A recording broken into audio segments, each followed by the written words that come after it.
مجھے بتاؤ یہاں قبرستان کہاں ہے؟ لڑکی میں تمہیں کوئی نقصان نہیں پہنچاؤں گا۔ رک جاؤ۔ بابر شاہ کی آوازیں گونجتی رہی تھیں، لیکن لڑکی کی رفتار تیز سے تیز تر ہوتی جا رہی تھی۔ ایسا لگ رہا تھا جیسے وہ کسی مشینی عمل کے تحت دوڑ رہی ہو، اور پھر دیکھتے ہی دیکھتے وہ ایک دم سے نگاہوں سے اوجھل ہو گئی۔ بابر شاہ عین اس جگہ رکے جہاں کچھ لمحے پہلے یہ لڑکی کھڑی تھی۔ اب وہ دور دور تک آنکھیں پھاڑ رہے تھے، لیکن لڑکی کا کہیں نام و نشان نہیں تھا۔ ایسا لگتا تھا جیسے وہ فضا میں پرواز کر گئی ہو یا زمین کی گہرائیوں میں داخل ہو گئی ہو۔ بابر شاہ کچھ لمحے تک سوچتے رہے، پھر انہوں نے ادھر ادھر دیکھ کر زمین سے ایک پتھر اٹھایا اور اس جگہ دائرہ بنانے لگے۔ یہ دائرہ بنا کر وہ وہاں کچھ دیر کھڑے پڑتے رہے اور اس کے بعد وہاں سے واپس پلٹے۔ دیدار خالہ اور طاہرہ جہاں کی سٹی گم تھی۔ دیدار خالہ نے وحشت کے عالم میں کہا، میرے مالک، آج تو کلیجہ ہل کر رہ گیا ہے۔ ارے سجاد بھیا، اپنے آپ کو سنبھالو، گاڑی کون چلائے گا؟ لیکن سجاد اس قابل نظر نہیں آ رہا تھا کہ گاڑی چلا سکے۔ بابر شاہ کار کے قریب پہنچ گئے۔ کہاں گئی وہ؟ دیدار خالہ نے پوچھا، لیکن شاہ جی نے کوئی جواب نہیں دیا۔ وہ کار کی ڈرائیونگ سیٹ پر بیٹھے، پھر انہوں نے کار اسٹارٹ کر کے اسے ریورس کرنا شروع کر دیا اور پھر اسے واپس لے کر اسی کچے راستے پر چل پڑے جہاں سے وہ لوگ آئے تھے۔ فرخندہ نے باہر جانے والا لباس پہنا ہوا تھا اور مقبول اسے ساتھ لے جانے کے لیے تیار تھا۔ بہو بیٹے سے کچھ بھی نہیں کہہ سکیں، واپس کمرے میں چلی گئیں اور انگاروں پر لوٹنے لگیں۔ ایک بار پھر نیلم ذہن میں آ گئی اور ان کا کلیجہ پھکنے لگا۔ جب تک ایمانداری سے مقبول کو پانی پلا رہی تھیں، اس وقت تک سب کچھ ٹھیک تھا۔ مقبول بالکل صحیح جا رہا تھا، لیکن جب سے اس نے ان کے ساتھ غداری کی تھی اور وہ پانی احسان احمد کو پلا دیا تھا، اس وقت سے سارا کھیل بدل گیا تھا۔ نہ صرف کھیل بدل گیا تھا بلکہ احسان احمد کے ہاتھوں ان کی جو بے عزتی ہوئی تھی وہ ان کے لیے ناقابل برداشت تھی۔ اور پھر بابر شاہ نے جو کچھ بتایا تھا وہ سنسنی خیز تھا۔ پانی کی وہ بوتل جسے انہوں نے تبدیل کر دیا تھا ان کے کمرے میں ہی محفوظ تھی اور انہوں نے اسے ایک الماری میں لاک کر دیا تھا۔ نہ جانے کیا خیال دل میں آیا، پانی کا گلاس لے کر آئیں اور بوتل کا سارا پانی اس گلاس میں انڈیل دیا اور گلاس ایک طرف رکھ دیا۔ نیلم کو بلایا تو نیلم پہنچ گئی۔ انہوں نے نفرت بھری نگاہوں سے اسے دیکھا اور کہنے لگی، دروازہ بند کر دے نیلم، آج تجھ سے کچھ خاص باتیں کرنی ہے۔ نیلم نے پلٹ کر دروازہ بند کر دیا، پھر ان کے سامنے پہنچ گئی۔ لے یہ پانی پی لے۔ عزیزہ بیگم نے پانی سے بھرا ہوا گلاس نیلم کی جانب بڑھا دیا تو نیلم نے سوالیہ نگاہوں سے انہیں دیکھا۔ زہر نہیں ہے اس میں، پی لے۔ آپ زہر بھی پلائیں گی بیگم صاحبہ تو میں پی لوں گی۔ لائیے، نیلم نے کہا اور سارا گلاس ایک ہی سانس میں خالی کر گئی۔ عزیزہ بیگم کے ہونٹوں پر مسکراہٹ پھیل گئی۔ ہاں اب تو اپنی اوقات بتا، کیا ملا تھا تجھے وہ پانی احسان احمد کو پلانے کے بدلے میں؟ جواب دے مجھے کمینی۔ نیلم مسکراتی، ویسے بابر شاہ جی ہیں بڑے کمال کے۔ بیٹے نے پانی پیا تو بیوی کا دشمن ہو گیا، شوہر نے پانی پیا تو بیوی کا دشمن ہو گیا۔ کوئی پہنچے ہوئے بزرگ لگتے ہیں بابر شاہ۔ کمینی کتنی ڈٹائی اور بے حیائی سے اپنے جرم کا اعتراف کر رہی ہے۔ تیرا تو میں چونڈا کاٹ دوں گی۔ عزیزہ بیگم آپے سے باہر ہو گئیں۔ انہوں نے چپل اٹھائی اور نیلم کی جانب لپکیں۔ انہوں نے نیلم پر چپل کا بھرپور وار کیا تھا، لیکن نیلم جھکائی دے کر اپنی جگہ سے ہٹ گئی۔ بیگم صاحبہ جھونک میں 2-3 قدم آگے بڑھیں تو نیلم نے پیچھے سے ایک لات ان کی کمر پر رسید کر دی اور وہ دھپ سے اوندھے منہ جا پڑیں۔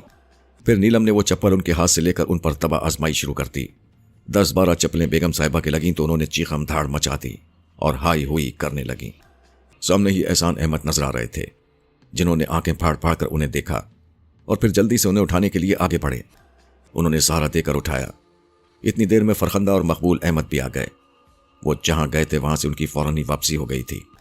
سب نے حیران نگاہوں سے عزیزہ بیگم کو دیکھا اور عزیزہ بیگم نے دھاڑے مار مار کر رونا شروع کر دیا۔ یہ سب کچھ خلاف توقع ہوا تھا۔ احسان احمد نے انہیں سہارا دیا اور حیرت سے بولے، کیا بات ہے؟ یہ کیا حلیہ بنایا ہے آپ نے؟ اندر دیکھو، یہ سب تمہارا ہی کیا دھرا ہے۔ ملازموں کے سامنے میری بے عزتی کر کے میری عزت 2 کوڑی کی کر کے رکھ دی اور آج اس حرام خور نے بھی میرے اوپر چپل اٹھا لی۔ ارے میرا بھی کوئی ہے؟ ارے تم باپ بیٹے اگر مجھے ذلیل کرنے پر تلے ہوئے ہو تو میرے بھی رشتہ دار ہیں۔ میں جا رہی ہوں ان کے پاس، فریاد کروں گی کہ دیکھو اس عمر میں آ کر میرے ساتھ کیا سلوک ہو رہا ہے۔ آپ بتائیے تو صحیح کہ آپ کے ساتھ ہوا کیا ہے؟ نیلم نے چپل سے مجھے مارا ہے۔ کون نیلم؟ مقبول احمد حیرت سے بولے۔ ہاں ہاں، تو یہی کہے گا کہ کون نیلم؟ اب تو گھر کے بارے میں تجھے کچھ معلوم ہی نہیں ہے۔ ارے دیکھو اندر جا کر اس کمینی کو کس طرح سے مارا ہے مجھے۔ دیکھو مقبول، کون ہے اندر؟ نیلم تو ملازمہ کا نام ہے۔ اسی کی بات کر رہی ہوں۔ مقبول احمد تیزی سے کمرے کی جانب بڑھ گیا۔ اب اس قدر بھی بے غیرت نہیں ہوا تھا کہ اگر ملازمہ نے ماں پر ہاتھ اٹھایا تھا تو وہ اس طرح اسے چھوڑ دیتا۔ کمرے میں داخل ہوا، لیکن کمرے میں نیلم کا کوئی نام و نشان نہیں تھا۔ وہ چاروں طرف دیکھنے کے بعد باپ کی طرف متوجہ ہوا اور دروازے میں کھڑے کھڑے کہنے لگا، یہاں تو کوئی بھی نہیں ہے پاپا۔ مقبول نے باتھ روم میں بھی جا کر دیکھا۔ باتھ روم سے کہیں جانے کا باہر راستہ نہیں تھا۔ وہ باہر نکل آیا۔ مقبول احمد غصے میں ڈوبا ہوا نیلم کے کوارٹر میں پہنچا تو نیلم کوارٹر میں موجود تھی۔ جی چھوٹے صاحب، دیکھیں آگ کی طرح تپ رہی ہے۔ میں کہہ رہی تھی کہ دوا لے لے۔ چل میں تجھے ڈاکٹر کے ہاں لیے چلتی ہوں۔ یہ کب سے یہاں لیٹی ہوئی ہے؟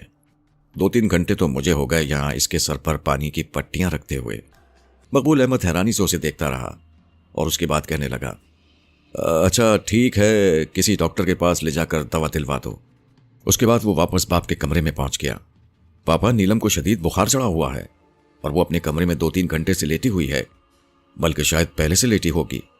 دوسری نوکرانی نے یہی بتایا کہ 2-3 گھنٹے سے وہ اس کے پاس بیٹھی ہوئی پانی کی پٹیاں کر رہی ہے۔ اچھا، احسان احمد نے کہا، لیکن عزیزہ بیگم دھاڑتی ہوئی اٹھ کر بیٹھ گئی تھیں۔ ارے وہ مکار ہے زمانے بھر کی، تم لوگ مجھے جھوٹا سمجھ رہے ہو۔ آپ کیسی باتیں کر رہی ہیں ماما؟ میں نے خود اسے دیکھا ہے، شدید بخار میں مبتلا ہے۔ آپ کو ضرور کوئی غلط فہمی ہوئی ہے۔ سمجھ میں نہیں آتا پاپا، یہ بات میں پورے اعتماد کے ساتھ کہہ سکتا ہوں کہ نیلم سچ مچ بیمار پڑی ہوئی ہے۔ آؤ چلو میں خود دیکھتا ہوں، احسان احمد نے کہا اور مقبول احمد کے ساتھ باہر نکل آئے۔ مقبول احمد کے بیان کی تصدیق ہو گئی۔ نیلم جس حالت میں تھی اس سے اندازہ ہو رہا تھا کہ وہ بیمار ہے۔ احسان احمد نے کہا، پتہ نہیں اسے کیا ہوتا جا رہا ہے۔ بابر شاہ خود ڈرائیونگ کرتے ہوئے اپنی جھوپڑی پر پہنچے تھے اور انہوں نے سجاد کو نیچے اترنے کے لیے کہا تھا۔ بمشکل تمام سجاد نیچے اترا تو بابر شاہ نے اسے باہر پڑی ہوئی چارپائی پر لٹا دیا اور پھر جادو سے بولے، اسے پانی پلاؤ۔ دیدار خالہ اور طاہرہ جہاں بیگم سناٹے میں تھیں، وہ خوفزدہ بھی تھیں، دونوں خاموش تھیں۔ سجاد کی حالت تھوڑی دیر کے بعد بہتر ہو گئی۔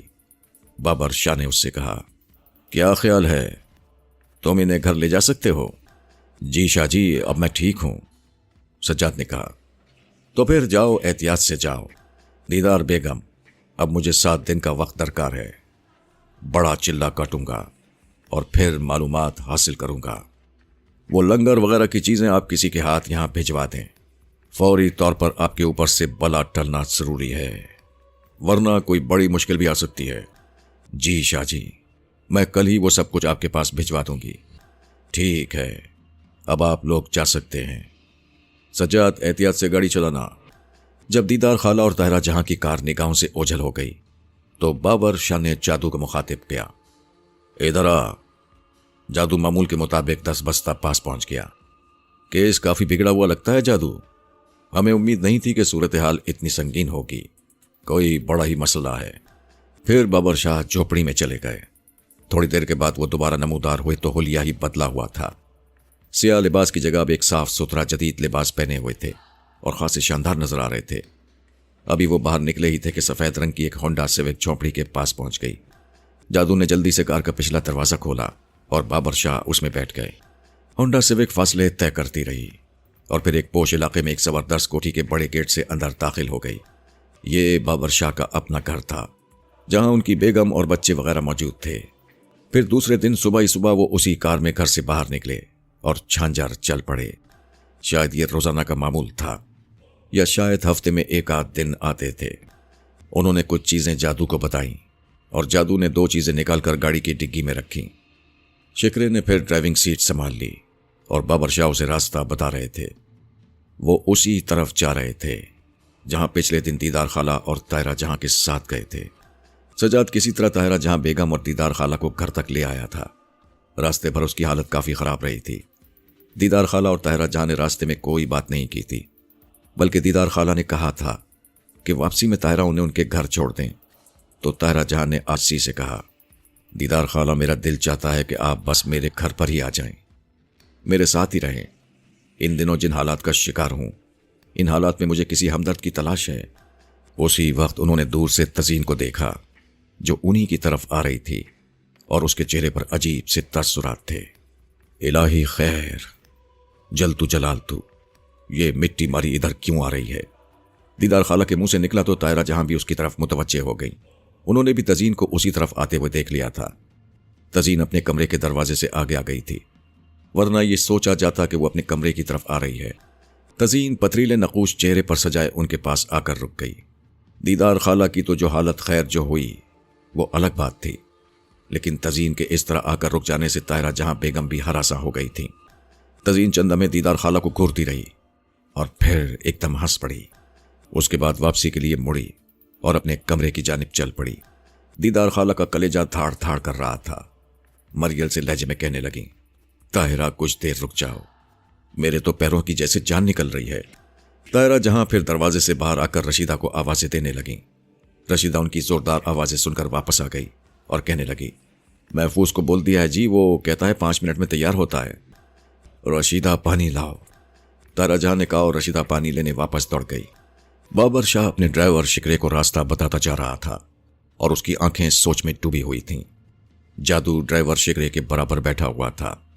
یہ بابر شاہ کا کوئی خاص آدمی تھا، وہ اسے ہمیشہ اپنے ساتھ رکھتا تھا۔ راستے میں مکمل خاموشی تاری رہی تھی۔ پتہ نہیں بابر شاہ ہونٹوں ہونٹوں میں کیا بدبداتا جا رہا تھا۔ آخرکار طویل فاصلہ طے ہوا۔ بابر شاہ نے شکرے کو اس کچے راستے پر مڑنے کے لیے کہا جو اس جگہ پہنچ جاتا تھا جس کے بارے میں بتایا گیا تھا کہ وہاں قبرستان تھا۔ جہاں اس نے کار رکوائی وہاں نہ کوئی قبرستان تھا نہ قبر، البتہ نیم کا وہ درخت نظر آ رہا تھا جو اس ویرانے میں انتہائی بھیانک لگتا تھا۔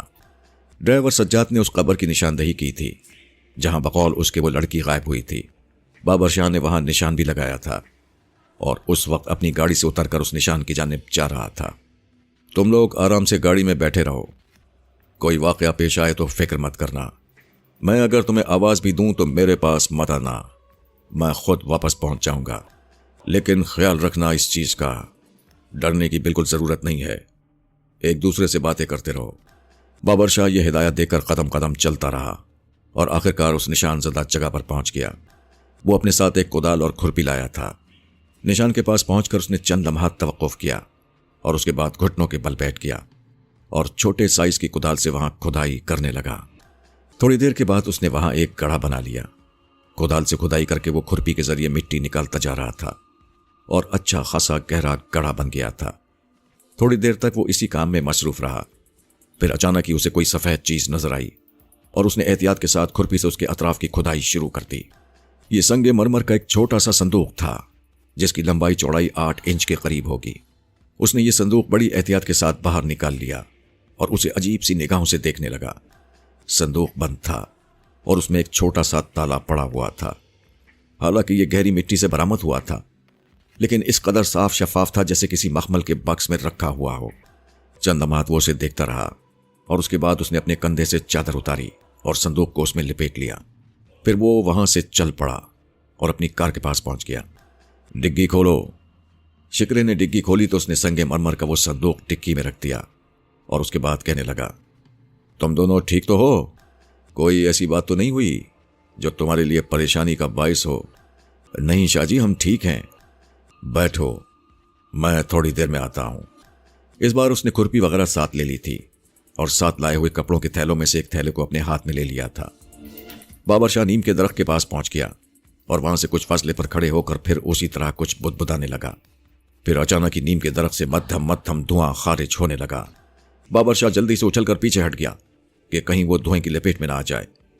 دھواں دیر تک خارج ہوتا رہا۔ ادھر گاڑی میں بیٹھے ہوئے دونوں نوجوان بھی اس دھوئیں کو دیکھ رہے تھے اور ان کے چہروں پر خوف کے آثار پیدا ہو گئے تھے۔ دھواں جیسے جیسے آگے بڑھتا جا رہا تھا، بابر شاہ پیچھے ہٹتا جا رہا تھا جیسے وہ یہ نہ چاہتا ہو کہ دھواں اسے چھوئے۔ پھر آہستہ آہستہ دھواں سمٹنے لگا۔ اس کے بعد درخت بالکل پہلے جیسا ہو گیا۔ بابر شاہ اب درخت کے پاس بالکل قریب پہنچ گیا تھا۔ اس نے اپنی جیب سے 4 کیلیں نکالی اور انہیں ہتھوڑی سے درخت کے تنے میں ٹھونکنے لگا۔ یہ کیلیں ٹھونکنے کے بعد وہ رخ بدل کر اس طرف دیکھنے لگا جہاں اس نے پچھلے دن اس لڑکی کو دیکھا تھا۔ آہستہ آہستہ وہ آگے بڑھتا گیا اور پھر وہاں اس نے جو نشان لگایا تھا اس جگہ کھڑا ہو گیا۔ یہاں سے اس نے تھوڑی سی مٹی اٹھائی اور اپنے ساتھ لائے ہوئے تھیلے میں بھر لی۔ اس کے بعد وہ چاروں طرف دیکھتا رہا اور پھر وہاں سے واپس پلٹ پڑا۔ اس کے چہرے پر مسکراہٹ تھی، جیسے وہ کسی اہم کام میں کامیاب ہوا ہو۔ اس کے بعد وہ مٹی بھی ڈکی میں رکھ کر واپس گاڑی کی پچھلی سیٹ پر آ بیٹھا اور کہنے لگا، واپس چلو۔ گاڑی اسٹارٹ ہوئی اور واپس چل پڑی۔ دانش کو جب بھی تنہائی ملتی وہ اپنے بارے میں غور کرنے لگتا تھا۔ تزین اس سے جس انداز میں ملی تھی اس میں ایسی کوئی خاص بات نہیں تھی جس سے یہ احساس ہوتا کہ تزین کے معاملے میں اس سے کوئی غلطی ہوئی ہے۔ سب سے بڑی اور بری بات یہ تھی کہ اس کا ایسا کوئی ہمراز نہیں تھا جس سے وہ تزین کے بارے میں گفتگو کر سکتا۔ اس بات پر اس نے کافی غور کیا تھا کہ جب بھی وہ کسی کو ہمراز بنانے کی کوشش کرتا ہے تزین آڑے آ جاتی ہے۔ اس نے کئی بار کھل کر یہ بات کہی تھی کہ اپنے معاملات میں کبھی کسی دوسرے کو شریک مت کرنا۔ دانش اس کے خلاف کچھ کرنا چاہتا تھا لیکن کوئی ایسا کردار ابھی تک اس کے سامنے نہیں آیا تھا جسے وہ اپنا رازدار بنا سکے۔ خاص طور سے اس نے کئی بار طاہرہ جہاں کے بارے میں سوچا تھا۔ ماں سے زیادہ اس کے لیے قابل بھروسہ اور کوئی نہیں ہو سکتا تھا، لیکن تزین اسے ماں سے بات کرنے سے بھی روک دیتی تھی۔ اس کا دل بے شمار بار اس بات کے لیے تڑپا تھا کہ کوئی اور نہ صحیح کم از کم وہ ماں کو تو بتا سکے کہ اس پر کیا بیت رہی ہے۔ عامر بھی اس سے دور ہو گیا تھا۔ ظاہر ہے کون کسی کی آگ میں کودتا ہے۔ اس نے کئی بار عامر کو فون کیا تھا لیکن عامر فون ریسیو ہی نہیں کرتا تھا۔ بعد میں شاید اس نے اپنی سم بھی تبدیل کر لی تھی۔ بے شمار لوگوں کو دانش نے اس نگاہ سے دیکھا تھا کہ ان سے دوستی کرے، لیکن کچھ عجیب سی کیفیت طاری ہو گئی تھی۔ وہ امتیاز شاہد کی شادی میں شریک ہوا تھا لیکن وہ معاملہ بھی تماشا ہی بن گیا تھا۔ اس دن وہ امتیاز شاہد کی بیوی کے بارے میں سوچ رہا تھا۔ دونوں میاں بیوی کتنے خوش نظر آ رہے تھے۔ وہاں تصویر والا معاملہ بھی پیش آیا تھا۔ دوسری بہت باتوں کی طرح حیران کن تھا۔ البتہ ایک خیال اس کے دل میں آیا اور اس نے تزین پر اس خیال کا اظہار کر دیا۔ تزین میرے ساتھ تصویر بنواؤ گی؟ کیا مطلب؟ میں تمہارے ساتھ ایک تصویر دیکھنے کا خواہش مند ہوں۔ اس دن شادی میں بھی میں نے فوٹوگرافر کو خاص طور سے اپنی اور تمہاری تصویر بنانے کے لیے کہا تھا۔ اس نے بہت سی تصویریں بنائی لیکن وہ حیران میرے پاس پرنٹ لے کر آیا تھا۔ ان تصویروں سے تم غائب تھیں۔ میں ہر تصویر میں موجود تھا اور جس جگہ تم کھڑی تھیں اس کے پس منظر میں جو کچھ تھا وہ تصویر میں آ گیا تھا، لیکن تم اس میں نہیں آئی تھیں۔ تزین نے مسکراتی نگاہوں سے اسے دیکھا اور بولی، اس میں میرا کیا قصور ہے؟ میرے مجازی خدا، کاش تم مجھے ایسے ناموں سے نہ مخاطب کیا کرو۔ مجازی خدا اور میں؟ اچھا ایک بات بتاؤ، میرے ساتھ تصویر بنواؤ گی؟ کیسی باتیں کرتے ہیں دانش؟ آپ مجھے کسی چیز کے لیے حکم دیں اور میں انکار کر دوں؟ آپ نے شادی میں شرکت کے لیے مجھے حکم دیا، میں نے تعمیل کی۔ آپ نے کہا کہ میں وہاں بھی ڈھانچے کی شکل میں جاؤں، میں نے اس سے بھی گریز نہیں کیا۔ فراڈ کر رہی ہو تم تزین، جھوٹ بول رہی ہو۔ اگر تم وہاں ڈھانچے کی شکل میں ہوتی تو وہاں کوہرام مچ جاتا۔ اپنی بات کرو دانش، تم نے کیا دیکھا؟ تزین سنجیدہ ہو کر بولی۔ دانش خاموش ہو کر پاؤں سے زمین کریدنے لگا، پھر ایک دم چونک کر بولا، اچھا آؤ میں تمہارے ساتھ تصویر بنواؤں۔ میں اپنے موبائل سے یہ تصویریں بناتا ہوں، دانش نے کہا، اور اس کے بعد ایک دم مسکرا پڑا۔ کیوں، اس میں مسکرانے کی کیا بات ہے؟ تم اپنی اسی شکل میں آؤ تزین جو میرے مقدر میں لکھی ہے۔ تزین نے فوراً ہی اس بات پر عمل کیا اور ڈھانچے کی صورت اختیار کر گئی۔ اس بھیانک وجود کو صرف دانشی پرسکون نگاہوں سے دیکھ سکتا تھا۔ بھلا کسی اور کی اس پر نگاہ پڑتی اور وہ ہوش و حواس قابو میں رکھ پاتا، یہ ناممکن امر تھا۔ دانش نے اپنے موبائل سے اپنی اور تزین کی کئی تصویریں اتاریں۔ وہ ہر تصویر کو بغور دیکھتا رہا۔ تزین بھیانک ڈھانچے کی شکل میں اس تصویر میں نمایاں ہوتی۔ 6-7 تصویریں بنائی گئیں اور دانش کا کلیجہ خون ہوتا رہا۔ تزین ایک بھیانک ڈھانچے کی شکل میں اس کے ساتھ مسکرا رہی تھی۔ کبھی سنجیدہ ہوتی، کبھی وہ باقاعدہ پوز بناتی اور پہلے سے زیادہ بھیانک لگنے لگتی۔ بہرحال دانش نے یہ تصویریں بنا کر اپنے پاس محفوظ کر لیں۔ پھر دوسرے ہی دن اس نے فوٹوگرافر کو یہ تصویریں دکھائی اور اس سے کہا کہ ان کے پرنٹس بنا دے۔ کچھ ہی لمحوں کے بعد یہ پرنٹس اس کے پاس پہنچ گئے اور وہ یہ دیکھ کر حیران رہ گیا کہ ان میں تزین اس کے ساتھ موجود تھی، لیکن خوبصورت لڑکی کی شکل میں۔ یہ کیا ہے تزین؟ تم نے تو ڈھانچے کی شکل میں تصویریں بنوائی تھی۔ ہاں تو پھر؟ مگر اس میں تمہاری یہ شکل نظر آ رہی ہے، اس میں میرا کیا قصور ہے؟ اب تم ہر بات مجھ سے منسلک مت کر دیا کرو دانش. بتاؤ اس میں میرا کیا قصور ہے؟ قصور؟ دانش دانت پیس کر بولا. تزین اسے غصیلی نگاہوں سے دیکھنے لگی. تمہیں تو میری کوئی بات ہی پسند نہیں. چلو چھوڑو ان باتوں کو. دیکھو ذرا کون سی تصویر تمہیں ناپسند ہے؟ مجھے یہ ساری تصویریں ناپسند ہیں، سمجھی؟ دانش نے ایک بہت ہی خوبصورت تصویر نکال کر سامنے کی جس میں تزین اپنے پورے حسن و جمال کے ساتھ نظر آ رہی تھی. دفتنی تصویر میں تزین کے نقوش بگڑنے لگے. وہ غصے سے منہ بنا کر گردن چٹکتے ہوئے کہنے لگی، جاؤ چھوڑ دو دانش، تم مجھے بھلا کیا برداشت کر سکتے ہو؟ اچانک ہی دانش کو اس تصویر میں تزین کے نقوش دھندلاتے ہوئے محسوس ہوئے. پھر اس نے دیکھا کہ تزین اپنے قدموں سے چلتی ہوئی تصویر سے باہر نکل گئی اور دانش اس میں تنہا رہ گیا. دانش نے زور زور سے آنکھیں بھیجیں اور ایک ایک تصویر اٹھا کر دیکھنے لگا، لیکن اب تصویروں میں وہ تنہا ہی تھا. تزین ان تصویروں سے غائب ہو چکی تھی. دانش نے ساری تصویریں یکجا کیں اور ان کے پرزے پرزے کر دیے. پھر وہ یکدم ہنسنے لگا اور تزین اسے دیکھتی رہی. اس کا منہ بنا ہوا تھا اور وہ اس روٹھے ہوئے انداز میں اتنی حسین لگ رہی تھی کہ دل میں بٹھا لینے کو جی چاہے. پھر اس نے روٹھے ہوئے لہجے میں کہا، اب کیوں ہنس رہے ہو؟ اپنی تقدیر پہ ہنس رہا ہوں. کیا سوچا تھا کیا ہو گیا؟ تزین ایک بات تو بتاؤ، تمہارا یہ کھیل کب تک جاری رہے گا؟ کیا کوئی ایسا لمحہ آئے گا جب یہ کھیل ختم ہو جائے، چاہے وہ میری زندگی ہی سے منسوب کیوں نہ ہو؟ نہیں دانش، ابھی تم جوان ہو، خوبصورت ہو، بے شمار نگاہوں کا مرکز بن سکتے ہو. ابھی سے اپنی زندگی ختم کرنا چاہتے ہو؟ کم از کم مجھے زبان کھولنے کا موقع تو دو، کسی سے اپنے دل کا حال تو کہہ سکوں. مجھے اپنی ماں کی کیفیت کا احساس ہے. سچی بات ہے پاپا ایک خود غرض انسان ہے. انہوں نے کبھی میرے بارے میں نہیں سوچا. ماں کی حالت میں جانتا ہوں، وہ کانٹوں کے بستر پر لوٹ رہی ہیں. تمہارے بارے میں کیا کچھ جانتی ہیں؟ تھوڑا بہت اندازہ تو مجھے بھی ہے، لیکن میں جب بھی ان سے رجوع کرتا ہوں تم میری زبان بند کر دیتی ہو. زبان کھول کر کیا کر لو گے دانش؟ مجھے زبان کھولنے تو دو. ٹھیک ہے، میں نے تمہاری زبان کھول دی. اب تم سرے عام مجھے رسوا کرتے رہو، میں تمہیں نہیں روکوں گی. وعدہ؟ دانش نے دیوانوں کے سے انداز میں پوچھا. ہاں، تم سے کیا ہوا ہر وعدہ پورا کرتی ہوں. اس کے پیچھے نہ جانے تمہاری کون سی چال ہوگی، میں کیا کہہ سکتا ہوں، اور اس بارے میں کچھ بھی نہیں کہہ سکتی. تزین نے غصیلے لہجے میں کہا. بابر شاہ اپنی جھوپڑی میں واپس آ گیا. یہاں آ کر اس نے شکرے سے کہا، شکرے واپس چلا جا. گھر والوں سے کہہ دینا کہ ہم شہر سے باہر جا رہے ہیں، کچھ دن تک گھر نہیں آئیں گے. کوئی فکر نہ کریں، تو بھی گھر کا خیال رکھنا. جو حکم مرشد. شکرے نے سر جھکا کر کہا. بابر شاہ کے اشارے پر جادو نے کار کی ڈگی کھول کر اس میں سے مٹی وغیرہ کا تھیلا نکال لیا تھا. شکرا کار لے کر واپس چلا گیا تو بابر شاہ نے کہا، 4 دن کا عمل ہے، ان 4 دنوں میں تجھے آنے والوں کو سنبھالنا ہے. دونوں عورتوں میں سے کوئی کچھ لائے تو اسے سنبھال لینا، اور اگر فون پر کچھ کہیں تو ان سے کہہ دینا کہ شاہ جی کسی کام سے گئے ہوئے ہیں، بعد میں انہیں خود فون کر لیں گے. جو حکم مرشد. جادو نے سر جھکا کر کہا.